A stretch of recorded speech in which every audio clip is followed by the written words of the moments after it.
So TURTLEDOVE stands for two uncorrelated requests, then locally executed on victory.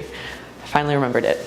I see TURTLEDOVE as emblematic of this move to the edge. So instead of the decision happening in an ad exchange or an ad server, it's actually happening on a user's device. So the two uncorrelated requests are, the first one is very similar to what we have now, but it's all about context, so it's going to have the URL in it, but it's not going to have anything about the user or anything interest-based.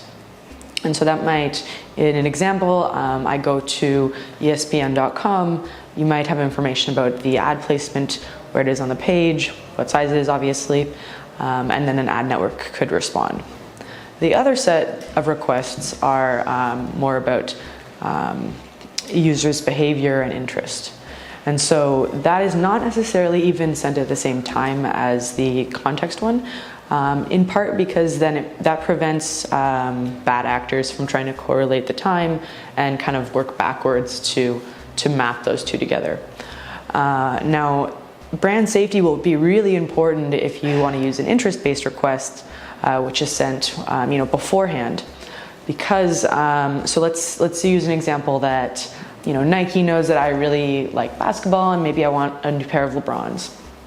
So that information could be sent from my browser to an ad network before I ever go to ESPN.com. The ad network might respond with the ad. It's actually stored on my browser even though it's not displayed yet. Later on, when I go to ESPN.com, the contextual request is sent out that says, hey, this is ESPN, top of the page, 728 by 90, and they respond with some ad. Now it's actually my browser that decides which ad is going to be served. So there's going to be potentially some JavaScript with some logic, or then you would be able to show the LeBron ad or the contextual ad, whichever one wins.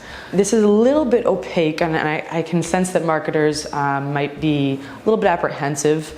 It will also be really important here for there to be like a separation of church and state, that there's Google Chrome and Google, the advertising company, which I think they've done an okay job of so far. Brand safety would be really important in this case because the ad that's being sent to my device that's based on interest, the advertiser might not want to show that depending on what site it is. In my example, ESPN and LeBron shoes is there's pretty good alignment there. So it will be really important for ad networks and exchanges to make sure that they have something in place to prevent brand unsafe web pages, like in real time, pre-bid. Because if you can do that, then an advertiser with an interest-based ad doesn't need to worry about an ad showing up on a site that they don't know about.